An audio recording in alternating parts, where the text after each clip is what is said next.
Bonjour. Bon, aujourd'hui on va continuer sur les adverbes. Comment ça adverbe dans le français, dans le contexte à l'écrit. Mais maintenant, on va voir la position d'adverbe dans le contexte à l'écrit. Bon, adverb bentuk tunggal ini adalah posisi-posisi kata keterangan yang harus dipahami bahwasanya meletakkan adverb itu condongnya kita selalu menggunakannya setelah adverb, setelah verba baru ada adverb. Tapi ada peraturan-peraturan lainnya di mana adverb itu bisa berada tidak sesuai dengan konteks ini, tetapi condongnya itu konteks adverb waktu atau kata keterangan waktu. Jadi kita sebut aja lebih simpelnya keterangan waktu. Semua keterangan waktu adalah adverb, kecuali keterangan waktu itu diperjelas ya. Jadi ada kata keterangan waktu, keterangan tempat. Keterangan tempat jelas pasti bukan adverb. Lanjut keterangan cara, tetapi itu bukan kata keterangan. Tetapi semua keterangan waktu adalah adverb. Bon. Adverb bentuk tunggal dalam artian tunggal dia, di mana ada verba, ada adverb selanjutnya. Tidak bisa adverb dulu baru verba ya. Il part rapidement. Dia berbicara dengan cepat. Kata kunci adverb, cara menerjemahkannya ada dua konteks. Pertama dengan meletakkan kata dengan, kedua meletakkan dengan kata secara atau dihilangkan. Jadi tergantung konteks terjemahannya apa. Ingat, kamu bisa menggunakan adverb dalam bentuk bahasa Prancis. Elle chante bien. Dia bernyanyi dengan baik. Adverb, peraturan yang kedua, posisi kata keterangan di sini adalah adverb gabungan di mana bergabung dengan partisip passé. Untuk kompleksnya sih sebenarnya ini diambil dari kala waktu lampau. Jadi semua kala waktu lampau pasti membutuhkan partisip passé. Semua kata yang membutuhkan partisip passé berarti membutuhkan kata kerja dalam bentuk passé composé. Apa itu passé composé? Mungkin di pelajaran ke seri atau episode 100 lainnya, karena kita masih berada pada fungsi-fungsi kata pada kalimat. Ini kita berbicara fungsi keterangan atau adverb. Il a beaucoup parlé. Di sini ada verba, tapi verbanya dalam bentuk présent, tapi harus ada partisip passé. Berarti konteks ini a parler dalam pemikiran saya ini cenderung passé composé. Jadi semua yang menggunakan partisip passé pasti menggunakan kala waktu lampau dalam bentuk passé composé. Di tengah-tengahnya selipkanlah dia kata keterangan atau adverb. Il a beaucoup parlé. Dia banyak bicara. Ini tidak diterjemahkan mempunyai karena dia hanya fokus pada partisip passé. Kata kerja parler yang terkonjugasi untuk kala lampau dalam bentuk kala waktu passé composé. Bon, on continue. Elle a bien dormi. Dia tidur dengan nyenyak, atau dia tidur dengan baik ya, nyenyak juga boleh. Elle est vite descendue. Dia turun secepatnya atau turun dengan cepat. Turun tangga pastinya ya, bukan turun tahta. On continue. J'ai trop bu. Saya terlalu banyak minum, atau saya banyak minum. Ini avoir. Ini passé composé. Jadi kita fokus pada terjemahan partisip passé pada kala waktu passé composé. Il a peu étudié. Dia sedikit belajar. Peraturan ketiga yakni posisi kata keterangan tertentu setelah partisipasi.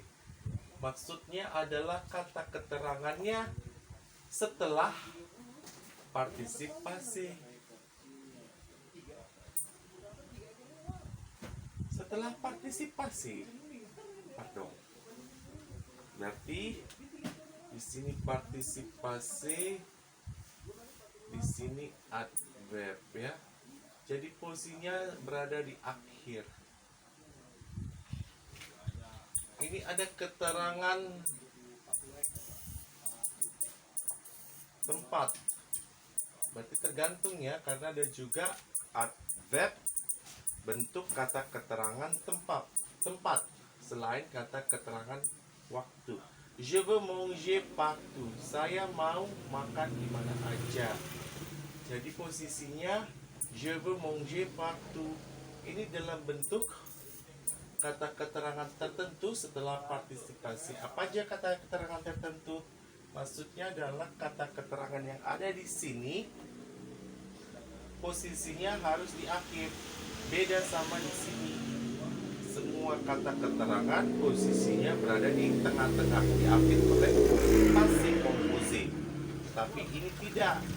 Untuk kata keterangan yang tercantum hier, aujourd'hui berarti demain, avant hier, ini keterangan waktu.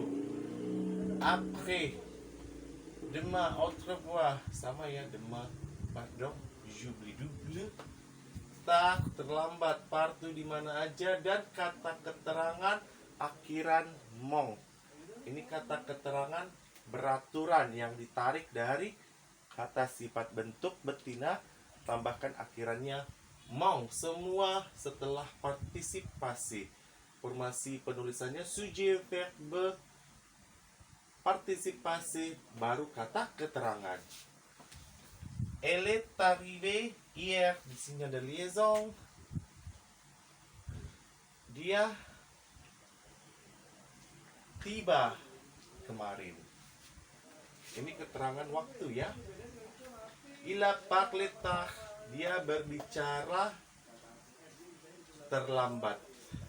Atau dia terlambat berbicara.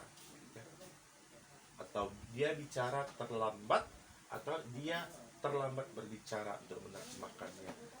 Maksudnya adalah kesempatan dia untuk berbicara atau gagasan idenya dia terlambat untuk mengutarakannya. Seperti itu kira-kira bentuk penerjemahannya. Nous avons étudié cette leçon avant-hier. Nous avons étudié berarti kami belajar pembelajaran ini 2 hari yang lalu. Avant-hier, hier kemarin, kemarin sebelumnya, berarti 2 hari yang lalu ya. Elle a compris facilement. Dia memahami dengan mudah. Ini kan adverb dalam bentuk met atau mong. Ini masuk peraturan ini ya, keterangan tertentu setelah partisipasi. Berarti posisinya terakhir. Bisa dilanjut di sini objet atau komplement ya. Yang keempat ada posisi kata keterangan, di mana posisi kata keterangannya pada infinitif. Infinitif itu apa? Kata kerja dasar. Berarti ada 2 kata kerja dipakai. Kata kerja pertama, baru kata kerja dasar atau kata kerja kedua. Je veux toujours étudier. Ya, sujet, verbe, adverb, verbe infinitif. Ini bentuknya bisa dirubah ke terakhir. Je veux étudier toujours. Ini kata kerja pertama, ini kata kerja kedua, adverb di akhir. Ini kata kerja pertama, ini adverbnya, ini verba kedua dalam bentuk infinitif, verba infinitif. Jadi formulasi atau bentuk posisinya bisa di tengah, diapit oleh kedua verba, atau di akhir. Elle peut facilement chanter. Dia dapat dengan mudah bernyanyi. Atau elle peut chanter facilement. Dia dapat bernyanyi dengan mudah. Jadi posisi penerjemahannya juga masih masuk akal ya. Sometimes kalau nggak ketemu, cari pendekatan terjemahannya secara bahasa Indonesia. Posisi yang kelima adalah posisi adverb, berada di awal. Berarti berfungsi sebagai keterangan waktu. Keterangan waktu kan bisa dipakai di awal atau di akhir.